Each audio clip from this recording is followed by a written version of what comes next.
Nous allons faire ce autre exercice qui va vous permettre de comprendre davantage comment calculer l'événement contraire d'un événement, comment calculer la réunion de deux événements et comment calculer l'intersection de deux événements. Donc, en quelque sorte, c'est un exercice beaucoup plus complet et prenez votre temps de lire cet exercice, de revoir les cours, de lire dans les livres et après, les choses deviendront beaucoup plus faciles pour vous. Nous avons l'exercice là. On dit une contient 15 boules numérotées de 1 à 15. Les boules sont numérotées. On tire au hasard une boule et on note son numéro N. Donc, directement, notre expérience aléatoire ne va pas perdre du temps. On va écrire ça. Expérience aléatoire. Expérience aléatoire, c'est quoi? On tire une boule dans l'urne. L'exercice, on tire au hasard. Donc, on écrit ça. On tire au hasard une boule dans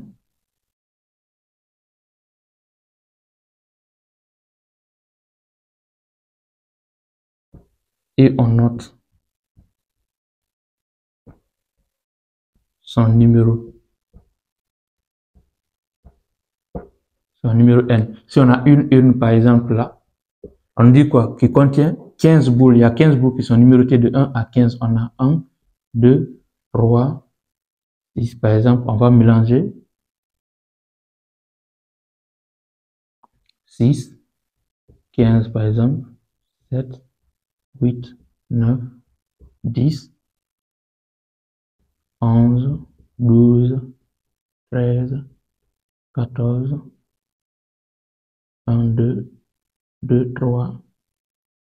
On a par exemple 4. Nous avons 5, 6, 7, 8, 9, 10, 11, 12, 13, 14, 15. Donc, les 15 boules sont là. Lorsqu'on tire, je mélange juste pour ne pas que, voilà, pour que vous puissiez savoir que les choses, c'est pas dans l'ordre, dans les boules ne sont pas classées dans l'ordre, dans l'une, peu importe leur position. On met la main dedans, on tire une boule. C'est pourquoi il faut toujours connaître l'expérience aléatoire. On tire au hasard une. Si vous ne connaissez pas l'expérience aléatoire, vous ne pourrez pas faire la suite. On tire au hasard une boule dans l'une, on tire. On peut tomber sur le 13. Si on tire le numéro 13, par exemple, n égale à 13. Si on tire le 12, n égale à 12. C'est ce que ça veut dire, c'est le n ça. Si on tire le 1, ça veut dire que n égale à 1. On a fini de dire ça. Après, on va chercher l'univers ici. Univers. L'univers, c'est l'ensemble des 15 boules. Est-ce qu'il faut encore numéroter les 15? Ok. Oméga, là, comme c'est pas trop, on va écrire 1. Les boules sont numérotées de 1 à 15. 3, 4, 5, 6, 7, 8, 9, 10, 11, 12, 13, 14, 15. Lorsqu'on tire au hasard une boule, on peut tomber sur le 1, donc on a un résultat égal à 1. On peut tomber sur le 13, un résultat égal à 13. On peut tomber sur le 15, un résultat égal à 15. Donc l'ensemble des résultats qu'on peut avoir, c'est ce qu'on a écrit ici. Si nous connaissons ça, on va calculer le cardinal de l'univers, c'est quoi? Le nombre d'éléments qui se trouvent dans l'univers, c'est 15. Connaissant ça, on va faire face à quoi? À la suite de la lecture. Les boules ont la même probabilité d'être tirées. Ça veut dire quoi? Que nous avons affaire à l'équiprobabilité. Donc, la chance que la boule a d'être tirée, c'est la même chance que le 2, ainsi de suite. Ça veut dire quoi? Que P de 1, on va essayer aussi d'interpréter ça. C'est pas un problème. On a P de 1 égale à P de 2 égale à P de 3 égale jusqu'à P de combien? 15, c'est égal à combien? Bon, je vais essayer de calculer. Chaque boule a la même chance d'être tirée. Ça veut dire que c'est, pour le numéro 1, c'est 1 sur, donc, égal 1 sur 15. Tout simplement ça. Mais ça, c'est pas trop important. J'ai juste mentionné. C'est pas grave. Après, on désigne respectivement par A et B les événements N est pair et N est un multiple de 3. Ça veut dire que l'événement A c'est N est pair, l'événement B c'est N est un multiple de 3. Bon, ça, au lieu de ça, on pouvait écrire quoi? Équiprobabilité.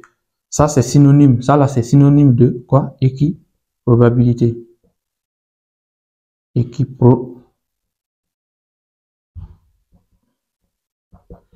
Nous avons affaire à un exercice qui porte sur l'équiprobabilité. Après ça, nous allons venir maintenant voir les événements.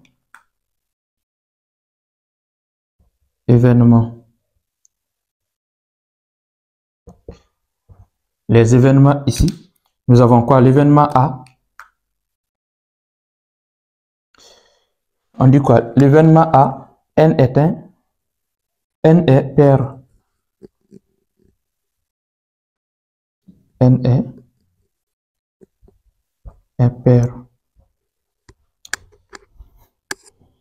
L'événement B, N est un multiple de 3. B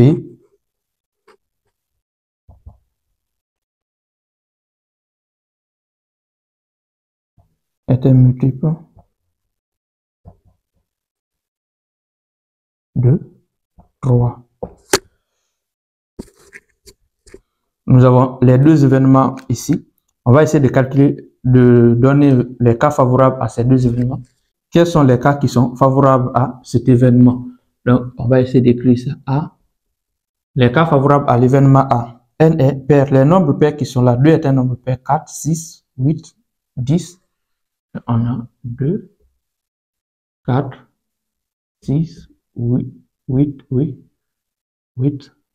10, 12 et 14. Voici l'ensemble des cas favorables à l'événement A.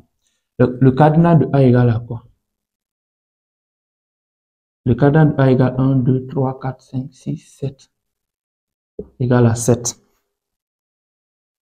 Après, B, N est un multiple de 3. Quels sont les multiples de 3? On va regarder. N est un multiple de 3. Quels sont les multiples de 3 dans l'univers? Les multiples de 3. 3 lui-même est multiple de 3. 6, 9, 12 et 15. Donc, on a le 3, le 6, le 9, le 12 et le 15. Bon, ici, les multiples de 3, on n'a pas besoin de dire à quelqu'un comment, quels sont les multiples de 3 ou comment trouver les multiples de 3. Vous avez vu ça en arithmétique. Donc, ça ne vaut pas la peine de revenir sur ça. On va calculer le cardinal de B égale à quoi? 1, 2, 3, 4, 5 égale à 5. Après, en regardant, on nous demande de trouver A inter. Aussi, on a à calculer la probabilité de l'événement A, B et de A inter B. Donc, A inter B, c'est l'événement, on va A inter B, c'est égal à quoi? Une fois que déjà nous connaissons les deux événements-là, on fait leur intersection. C'est égal à quoi? On regarde ici, quels sont les éléments qui sont communs à ce... Quels sont les cas favorables à l'événement A et favorables aussi à l'événement B à la fois? Il y a le 3 est là. Est-ce que 3 est là? Non. 6 est là. 6 est là. 6. 9. Est-ce qu'il y a 9 ici? Non.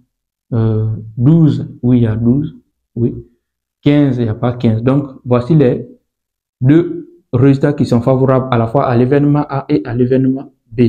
Une autre manière, on va aussi interpréter ça de manière littéraire. L'événement A inter B, c'est quoi?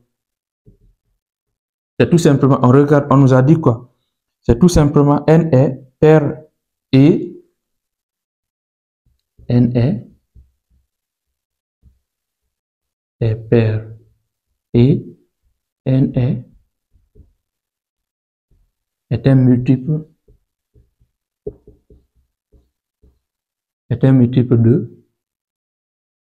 de 3. Voici l'intersection des deux. N est pair et N est pair. Donc, on fait juste tout simplement l'intersection des deux. Et l'intersection, regardez, le mot-clé, c'est le et qui est là. J'ai expliqué tout ça là dans le vocabulaire des événements. Juste, je fais des petits rappels. Donc, nous avons ça. Ici, on va calculer le cardinal de A inter B qui reste égal à quoi? À 2. Il n'y a que 2 éléments ici. Si nous avons fini ça, on peut passer maintenant à la première. La deuxième question, on va d'abord laisser ça. On va faire la première question. Maintenant, calcul des probabilités.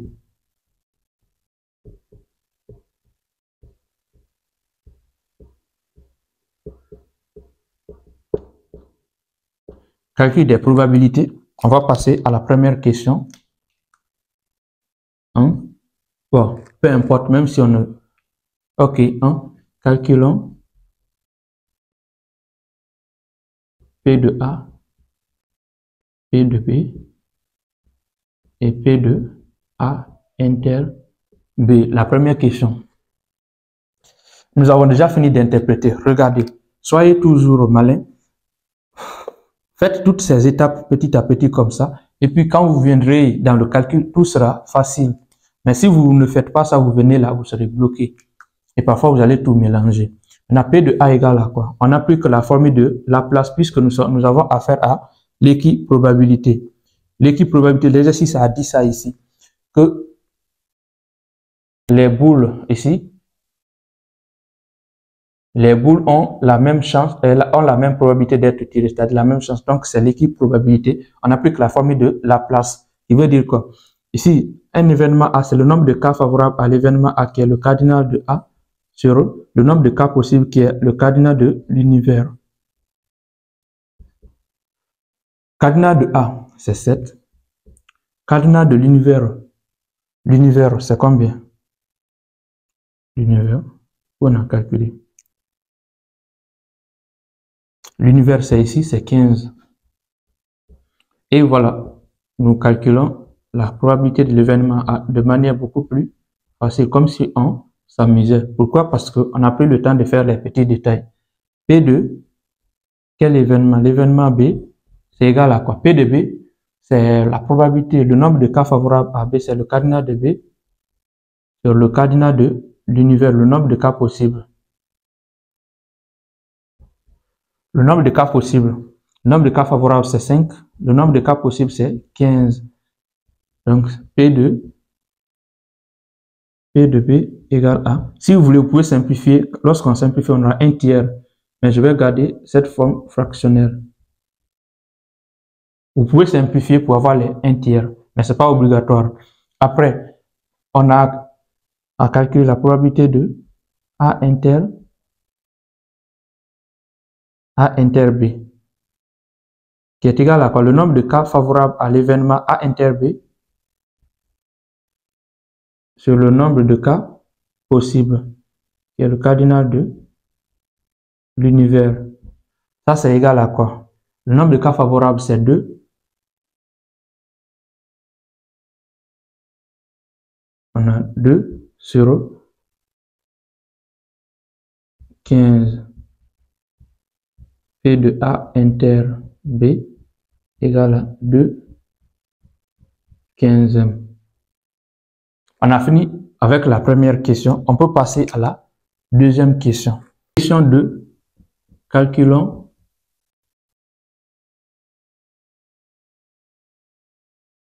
la probabilité. Non, on va dire tout ça. On ne va pas écrire tout ça. Calculons P de A bar, P de B bar et P de A union B. A bar, c'est quoi? C'est le contraire de A. A bar est le contraire de A. On peut aussi parler du complémentaire A bar. On peut dire que c'est le complémentaire de A ou le contraire. Bon, je ne sais pas, je ne vais pas écrire ça, le complémentaire. Maintenant, si tel est le cas, on va appliquer la formule qui nous dit quoi? Que la probabilité d'un événement et son complémentaire, la somme de la probabilité d'un événement et son complémentaire égale à 1. Comme A bar c'est le complémentaire de A, on peut faire la somme et donc on peut tirer directement P de A bar qui est égal à 1 moins P de A.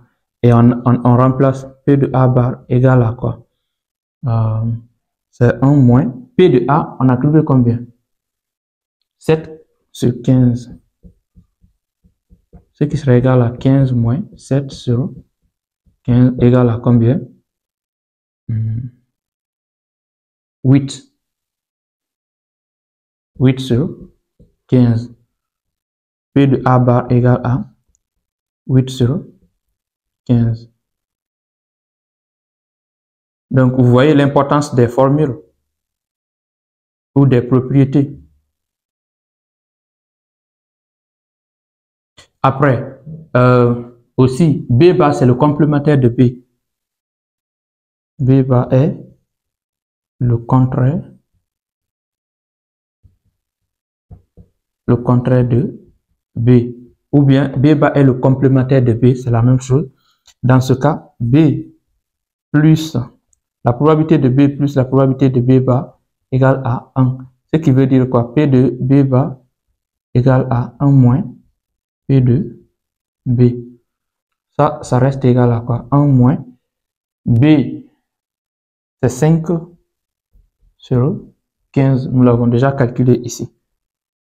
Si tel est le cas, on aura P de B qui sera égal à 1 moins. Non, on peut directement, mais ça fait 15 moins 5 sur 15, ce qui est égal à 10 sur 15. P de B bar, c'est B bar 1 égale à 10 sur 15. Le dernier travail, c'est quoi? C'est ça.